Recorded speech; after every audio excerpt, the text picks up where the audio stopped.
Journal international de recherche en sciences pharmaceutiques. Efficacité de l'ail et de l'oignon contre le virus. Abstrait. Dans le scénario actuel, l'industrie pharmaceutique dépend de médicaments à base de produits chimiques pour traiter les infections virales. Cependant, ces médicaments sont connus pour induire de nombreux effets secondaires dans le corps humain. Il est urgent de promouvoir une alternative sûre aux médicaments antiviraux à base de produits chimiques. L'oignon et l'ail sont des sources naturelles connues pour leurs propriétés antivirales. Il est bien connu que l'oignon et l'ail sont une riche source de composés organosulfurés. Les composés organosulfurés comme la quercétine et l'allicine sont associés à l'inhibition de l'infection virale. Ces produits chimiques peuvent entraver la fixation du virus à la cellule hôte, altérer la transcription et la traduction du génome viral dans la cellule hôte et également affecter l'assemblage viral. La quercétine peut affecter l'entrée et la fixation des entérovirus et du virus de la grippe sur la cellule hôte. Ce composé a également la capacité d'inhiber l'ARN polymérase qui est nécessaire à la réplication virale. La quercétine inhibe également le processus par lequel le virus modifie la voie de signalisation dans la cellule hôte. Les composés organosulfurés comme l'allicine, le trisulfure de diallyle et l'ajoène sont les principaux produits chimiques qui confèrent une propriété antivirale à l'ail. Il est connu que l'allicine peut traverser la membrane phospholipidique de la cellule et peut en outre contribuer à inhiber la multiplication virale. Compte tenu de nombreuses études qui corroborent l'effet antiviral de l'oignon et de l'ail, ce document recommande la consommation de ces plantes comme alternative sûre pour prévenir l'infection par le virus. Introduction. L'ail, Allium sativum, et l'oignon, Allium cepe, sont très précieux pour leur signification médicinale. Selon la FAO, 2019, la production mondiale d'oignons et d'ail est respectivement de 97,8 millions de tonnes et 28,16 millions de tonnes. La Chine et l'Inde sont les principaux producteurs mondiaux d'oignons et d'ail. La République de Corée, l'Égypte et les États-Unis d'Amérique sont également des pays impliqués dans la production d'ail. FAO, 2019. Les États-Unis, la Turquie et l'Iran sont les principaux pays producteurs d'oignons. L'ail est également cultivé en Russie, au Myanmar, en Espagne, au Bangladesh et en Ukraine. FAO, 2019. La production d'ail et d'oignons n'a cessé d'augmenter au cours de la dernière décennie. Cette escalade de la production de ces plantes peut être attribuée aux propriétés diététiques et thérapeutiques de ces plantes. Allium sativum et Allium cepe sont reconnus pour leur valeur médicinale depuis une période ancienne. Le document le plus ancien du code égyptien Ibers mentionne que l'allium est utile pour le traitement des problèmes cardiaques, du cancer et d'autres maladies. Fenwick, Renly et Whitaker, 1985. Hippocrate et Pline l'Ancien ont également souligné l'importance de la guérison des espèces d'allium. L'importance médicinale de l'ail a été mentionnée dans le plus ancien rapport, Ibers Papyrus, de Egypt Block, 1985. Le père de la médecine ayurvédique, Charak, a également mentionné l'importance de l'oignon dans le maintien de la fluidité du sang et le renforcement du cœur. Chutani et Bordia, 1981. L'application d'extrait d'oignon est connue pour guérir les troubles oculaires, les morsures de chiens. Fenwick, Renly et Whitaker, 1985 et prévenir la croissance des cellules cancéreuses. Corzo Martinez, Corzo et Villamiel, 2007. De même, la consommation d'ail est considérée comme un remède naturel pour traiter l'infection parasitaire, l'œsophage. Infection, problèmes digestifs et maladies fongiques. Rivlin, 2001. Outre les avantages médicinaux, l'oignon et l'ail ont une forte odeur et donnent un goût particulier aux aliments. Yé, Allemeu, Eleslassie et Dessalegnes, 2017. La propriété médicinale de l'espèce Allium est liée à la présence de composés organosulfurés. La présente revue est une tentative d'analyser des études récentes sur les composés phytochimiques de l'oignon et de l'ail. Cette revue donne également un aperçu de l'efficacité d'Allium cepe et d'Allium sativum dans le contrôle des infections virales. Phytochimie dans l'ail et l'oignon. L'ail et l'oignon contiennent une grande quantité d'eau, de glucides et de fibres. L'ail se compose de 58,58% d'eau, tandis que la teneur en eau de l'oignon est de 89,11%. Tableau 1. L'ail et l'oignon contiennent une grande quantité de glucides. Alors que l'ail contient 33,06% de glucides, le bulbe d'oignon contient 9,34% de glucides. La quantité de fibres alimentaires dans l'ail et l'oignon est respectivement de 2,1% et 1,7%. Une petite quantité d'acides gras monoinsaturés et polyinsaturés sont également présents dans l'ail et l'oignon. L'ail et l'oignon contiennent une bonne quantité de flavonols et de composés organosulfurés qui confèrent des propriétés médicinales à ces plantes. Le tableau 1 représente la composition nutritionnelle de l'ail et de l'oignon USDA, 2019. L'ail et l'oignon contiennent des flavonoïdes tels que les anthocyanes et les flavanols limestadés, Fossan et Vajan, 2007. Les anthocyanes sont responsables de la couleur rouge/violet du bulbe, tandis que les flavanols comme la quercétine et ses dérivés fournissent des peaux jaunes et brunes de nombreuses autres variétés de ces variétés. Plante Rodriguez, Almeida, Simal Gandara et Pérez Gregorio, 2017. Isorianetin, Caemfrol myricetin et quercetin sont des flavanols présents dans ces plantes USDA, 2019. La quantité de quercétine est plus par rapport à d'autres flavanols. Le tableau 2 indique la quantité de flavanols dans 100 g d'ail et d'oignon USDA, 2019. Les composés organosulfurés jouent un rôle important en conférant une valeur médicinale à l'ail et à l'oignon. L'ail est riche en aline, un composé organosulfuré, salylcystéine sulfoxyde, amagase, 2006. L'enzyme alinase peut convertir l'aline en allicine. Il a été observé que la saveur de l'ail est associée à l'allicine. L'allicine peut en outre être convertie en sulfure de diallyle, disulfure de diallyle, trisulfure de diallyle et tertsulfure de diallyle. Des facteurs abiotiques comme la température et le temps sont aussi importants pour déterminer la concentration de ces composés soufrés dans l'ail. Brotnitz, Pascal et Derslis, 1971. L'allicine et d'autres composés organosulfurés sont corrélés avec la signification médicinale de l'ail. Isiek, Cuissien et Wodek, 2009. La figure 1 illustre le processus de conversion de divers composés organosulfurés présents dans l'ail. Le bulbe d'oignon contient S-alc, en, illelcystéine sulfoxyde et glutamylpeptide cystéine en grande quantité. Ces composés sont responsables de 70% du soufre total dans l'oignon Losso, 1996. L'isoaline, la méthine et la propyine sont trois principaux sulfoxydes de cystéine ALK, en, ils non volatiles et inodores dans le bulbe d'oignon. L'isoaline et les principaux sulfoxydes d'ALC, en, cystéine, qui représentent plus de 80% de la quantité totale de sulfoxyde d'ALC, en, cystéine. La méthine et la propyine sont présentes en faible quantité dans l'oignon Jones, 2004. L'enzyme alinase catalyse la réaction pour la conversion des sulfoxydes d'ALC, en, cystéine en composés, comme les alcoylalcanes thiosulfinates. Ces alcanes thiosulfinates d'alkyle confèrent un goût caractéristique à allium.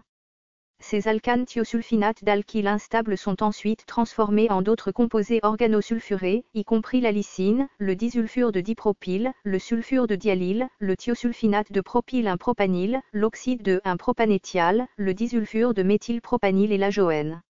Outre la conversion des sulfoxydes d'ALC, en, cystéine, la glutamylcystéine est également transformée en différents composés organosulfurés comme la salylcystéine et la salylmercaptocystéine dans Oignon Bloc, 1985. La figure 2 indique les composés organosulfurés et leur conversion en oignon. L'ail est connu pour posséder des composés organiques de sélénium et des saponines stéroïdiennes Lanzotti, 2006.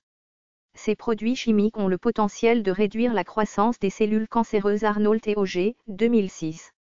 De nombreux composés de sélénium comme le G-glutamylseméthylsélénocystéine et seméthylsélénocystéine sont présents à l'ail. L'oignon et l'ail contiennent une grande quantité de glucides. L'oignon contient une grande quantité de glucides non structuraux et solubles, qui forment une partie substantielle de la matière sèche de l'oignon. Il s'agit notamment des monosaccharides, glucose, fructose et saccharose, et des fructoligosaccharides, FOS, Darbyshire et Henry, 1979, Darbyshire et Henry, 1981. Effect of garlic and onion on virus. Flavonoid présent in onion and garlic have a strong inhibitory effect on virus multiplication. Phytochemical présent in these plants have been observed to block the formation of protein and genetic material in the virus Kestrilo et Carrasco, 1987, Vrijsen et al., 1987, Andy et al., 2011. Onion contains quercetin and camphor amine flavanol. These compounds have been found to affect the growth of many viruses. Kumar et Pandey, 2013. Onion extracts were effective in decreasing infection of Newcastle disease virus by blocking of the attachment of the virus with the cell Arazem, Rahman et Kenawi, 2019. Both garlic and onion were observed to exhibit strong antiviral activity Chen, Xu, Chang et O, 2011. Similarly, onion and garlic were observed to reduce infection of potato virus Y, which is known to severely affect the yield of potato crop Mohamed, 2010. This antiviral property in onion was found to be associated with quercetin, dalcitabine, allicin, and ribavirin Chen, Xu, Chang et O, 2011. Garlic is also considered to possess strong antiviral properties. For example, experiments have proved that garlic extract can minimize influenza A and B viral infection Fenwick, Renly et Whitaker, 1985.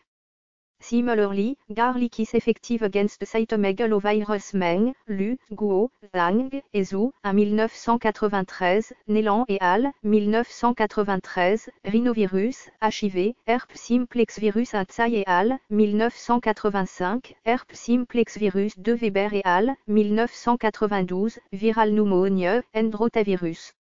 However, Coxsackie-BL virus was not affected with the addition of garlic extracts Tsai et al., 1985. In another study, garlic was observed to significantly minimize the occurrence of the common cold virus Josling, 2001. Garlic exhibited strong inhibitory effects against the multiplication of the infectious bronchitis virus, IBV, which affect the poultry industry Chauget, Langeroudi, Karimi, Barin et Sadri, 2016. Chemical like agene, allylelkerol, and diallyl disulfide in garlic can act against HIV-infected cells Shoji, Furuishi, Yanaz, Miyazaka et Kino, 1993, Tatarin Seveal, 1992. Organosulfur compounds like allicin, diallyl trisulfide, and agene are the main chemical which impart antiviral property to garlic Hug, Murray, North et Losso, 1989, Weber et al., 1992. In an experimental study, compounds like diallyl disulfide, DADS, diallyl sulfide, DAS, and allin considerably reduced inflammation during donc virus infection all, Troupin, Londonorantria, et Colpit, 2017. It was observed that this chemical affected the oxidative stress response mechanism all, Troupin, Londonorantria, et Colpit, 2017. L'oignon et l'ail sont donc des plantes importantes qui pourraient être utilisées comme traitement alternatif pour l'infection virale et pour la prévention du développement de maladies graves. Le tableau 3 résume l'effet de l'ail sur les différents virus. Mécanisme d'action contre le virus. C'est un défi pour la science médicale de lutter contre les maladies virales. L'un des principaux défis du traitement des maladies virales est le développement d'une résistance du virus aux antiviraux. Le taux de mutation élevé de l'ARN polymérase virale améliore le développement de cette résistance dans le virus avec l'ARN génome Elena et Sanjuan, 2005. Avec une mutation rapide dans le génome du virus, tout médicament antiviral se révèle inefficace en peu de temps. Bocan et Ruby, 2008. De plus, ces médicaments antiviraux peuvent affecter le corps humain en induisant des effets secondaires Bin2 et Anesha, 2011. Il est donc nécessaire de trouver une source naturelle pour inhiber l'infection virale. Les virus nécessitent plusieurs enzymes pour leur réplication. Les virus dépendent de la machinerie cellulaire pour divers processus de réplication. Les médicaments antiviraux ciblent généralement le processus du cycle viral comme l'attachement, le non-enrobage, la réplication du matériel génétique, la traduction et la libération. La quercétine est le principal composé présent dans l'oignon, qui est associé à un effet anti-infectieux et anti-réplicatif sur le virus. De nombreux chercheurs ont mené une étude pour élucider le mécanisme d'action de la quercétine contre les virus. L'efficacité de la quercétine est associée à la capacité de ce produit chimique à cibler les processus cellulaires lors d'une infection virale. La quercétine est connue pour sa capacité à empêcher l'entrée virale ou à inhiber les composants nécessaires à la réplication virale. La quercétine est connue pour être un composé efficace contre des virus comme le poliovirus, les virus de l'hépatite, le virus de la grippe de type A, Yavé, Kestrilo et Carrasco, 1987. Comme l'oignon est une riche source de quercétine, l'oignon peut donc être utilisé pour minimiser l'infection virale. L'entrée du virus est considérée comme la première étape du cycle de multiplication virale. Par conséquent, l'inhibition de cette étape peut minimiser l'infectiosité virale d'Omitrave, 2004. La quercétine est bien connue pour agir contre l'entrée du virus dans la cellule hôte. Par exemple, l'hémagglutinine et la noraminidase sont des glycoprotéines d'enveloppe responsables de l'entrée du virus de la grippe Takimoto, Taylor, Conary, Crenel et Portner, 2002. Cette glycoprotéine aide à l'attachement et à la fusion membranaire du virus à la cellule hôte Takimoto, Taylor, Conary, Crenel et Portner, 2002. Le processus de fusion membranaire facilite en outre la libération des protéines ribonucléiques virales dans le cytosol Takimoto, Taylor, Conary, Crenel et Portner, 2002. La protéine ribonucléique est ensuite transportée dans le noyau, qui est le site de réplication du génome. Takimoto, Taylor, Conary, Crenel et Portner, 2002. Dans une étude intéressante, la quercétine a interagi avec la protéine hémagglutinine, ce qui a entraîné l'inhibition de l'entrée du virus dans la cellule Wu et al. 2016. De même, la quercétine a réduit l'infection à entérovirus en bloquant le stade d'attachement viral de l'infection virale Yao et al. 2018. Dans une autre étude, la quercétine 3-odéglucoside, un dérivé de la quercétine, a été démontré pour cibler l'entrée du virus Ebola dans la cellule hôte Chiu et al. 2016. De nombreuses études ont rapporté un effet inhibiteur sur la quercétine sur la réplication virale. De nombreuses études ont prouvé que la quercétine peut affecter la réplication virale de plusieurs manières. Par exemple, il a été démontré que le dérivé de la quercétine inhibe la traduction de l'ARN du poliovirus Kestrelo Eker ASCO, 1987. Le processus de formation de plusieurs copies du poliovirus en utilisant le brin d'ARN- a été bloqué par la quercétine. Kestrelo Eker ASCO, 1987. Cela a été attribué à une réduction de l'ARN polymérase virale, une enzyme essentielle pour initier la formation du génome viral. De même, la quercétine a été observée comme inhibant le processus de traduction du virus de l'hépatite C. Gonzalez et al. 2009. La protéase du SRA-CoV, qui est requise pour la multiplication du virus du SRA, a été inhibée en présence de quercétine Chen et al. 2006. Les scientifiques ont également observé que les dérivés de la quercétine peuvent augmenter l'absorption du zinc, ce qui peut inhiber l'ARN polymérase EGN, Gibbs et Tsieng, 2002, Kren et al. 2005, Srinivasulu, Rage et Ner, 2010. Une autre étude intéressante suggère que la quercétine peut induire la biogenèse mitochondriale dans une cellule hôte, ce qui pourrait réduire davantage la sensibilité à l'infection par le virus de la grippe A. Davis, Murphy, McLellan, Carmichael et Gangami, 2008, Nimon et al. 2010. La quercétine a inhibé l'intégrase du virus de l'immunodéficience humaine et les enzymes de la transcriptase inverse chez les personnes infectées par le VIH. Selfesen, Cohn, Le Tertre et Pommier, 1993, Tanaka et al. 2009. La quercétine a également le potentiel de perturber l'activation de l'ARN polymérase en réduisant le traitement de la polyprotéine B. Rhinovirus protease Israelen, Krauslich-Weimer, 1989. La quercétine est également connue pour affecter les cytokines dans la cellule hôte. Les cytokines sont un groupe de protéines sécrétées par les cellules du système immunitaire telles que les macrophages, les lymphocytes B et T, les cellules endothéliales, etc. Ces cytokines agissent comme des messagers chimiques dans les voies de signalisation cellulaire. La quercétine est capable de modifier les activités des cytokines pro-inflammatoires dans les cellules infectées par le virus de la dengue d'As et al. 2018. Certains auteurs pensent également que la présence de quercétine pourrait augmenter la phosphorylation du facteur d'initiation eucaryote, EIF2, en réponse à l'infection virale et ainsi empêcher la réplication virale. Par conséquent, l'application de quercétine est efficace pour améliorer la réponse immunitaire dans les cellules hôtes.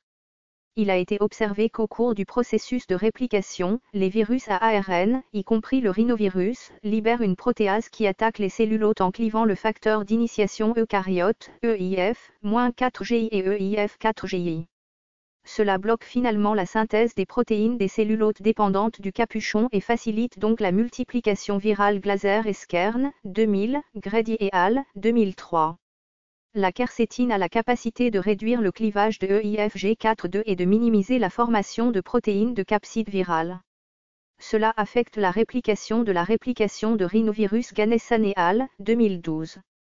Outre l'entrée virale et la réplication virale, la quercétine a un fort potentiel d'inhiber l'assemblage de nouveaux virus de descendance dans les cellules hôtes. Par exemple, la quercétine a réduit l'activité des protéines de choc thermique impliquées dans la traduction et l'assemblage du virus de l'hépatite Gonzalez et al. 2009, Roja et al. 2016. La figure 3 résume l'effet de la quercétine sur l'entrée, la réplication et l'assemblage du virus. Mécanisme de la quercétine dans la cellule hôte. L'infection virale comprend 1. La fixation du virus sur la membrane de la cellule hôte, 2. L'entrée du virus dans la cellule hôte, 3. La transcription inverse, 4. La réplication du matériel génétique du virus, 5. La transcription, 6. La traduction, 7. Assemblage viral. La quercétine peut empêcher la fixation du virus grippal de type virus, Ebola et entérovirus. La quercétine affecte la voie de signalisation dans la cellule hôte. La quercétine peut inhiber le processus de transcription ou de traduction dans un virus comme le VIH, le rhinovirus, le poliovirus, le virus du SRA, qui entrave alors la multiplication du virus. La quercétine peut affecter l'assemblage de l'enveloppe virale, qui bloque ainsi la formation de nouveaux virus de descendance. Comme la quercétine joue un rôle important dans la transmission de la propriété antivirale à l'oignon, de même, l'allicine est le produit chimique présent dans l'ail, qui agit contre le virus. D'autres études sont nécessaires pour élucider le mécanisme d'action de l'allicine sur le cycle de vie viral. Il est connu que l'allicine peut traverser la membrane phospholipidique de la cellule et peut en outre contribuer à inhiber la multiplication virale. Peu d'auteurs ont identifié des méthodes par lesquelles l'allicine est là inhibant l'infection virale, mais ces méthodes sont plus axées sur les changements dans la machinerie des cellules hôtes. L'allicine peut moduler le système immunitaire en réponse à une infection virale. Il a été prouvé que l'allicine peut bloquer la libération de cytokines pro-inflammatoires tels que L-IL-6 et le facteur de nécrose tumorale, TNF, Chin et al. 2013, Gou, Wu et Fu, 2013. Cette suppression des cytokines a également été corroborée dans une étude expérimentale sur des cellules infectées par le virus de la réticulo-endothéliose, Wang et al. 2017. Outre l'inhibition des cytokines, l'allicine a la propriété de modifier la transcription du facteur nucléaire kappa B, NFB, et l'activité de liaison à l'ADN. Il peut également bloquer l'expression des gènes cibles inflammatoires médiés par NFB-BAN et al. 2007. L'allicine a une quantité élevée de sélénium et de soufre, qui confère un effet antioxydant en réagissant avec les composés intracellulaires du thiol Pandorangan, Ismail, Sadat Douce et Essa, 2015. Conclusion. Le présent article donne un aperçu du rôle antiviral de l'oignon et de l'ail. L'oignon et l'ail inhibant divers virus. Les composés organosulfurés présents dans l'oignon et l'ail sont responsables d'affecter les différentes étapes du cycle viral. La quercétine est l'un des composés organosulfurés les plus importants présents dans l'oignon. La quercétine peut affecter l'entrée et la fixation du virus de l'entérovirus et de la grippe sur la cellule hôte. Ce composé a également la capacité d'inhiber l'ARN polymérase, qui est nécessaire à la réplication virale. La réplication a été affectée dans un large éventail de virus comme le poliovirus, le virus du SRA et le VIH. La quercétine inhibe également le processus par lequel le virus modifie les voies de signalisation dans la cellule hôte. Étant donné que l'oignon est une source naturelle de quercétine, il convient donc de l'explorer davantage pour développer un médicament efficace contre le virus. Malgré des recherches considérables sur la propriété antivirale de l'oignon et de l'ail, de nombreuses questions restent sans réponse. Par conséquent, une étude plus détaillée doit être menée pour élucider un mécanisme d'action complet de l'oignon et de l'ail contre le virus. De plus, des essais cliniques supplémentaires sont nécessaires pour analyser la propriété antivirale de ces plantes.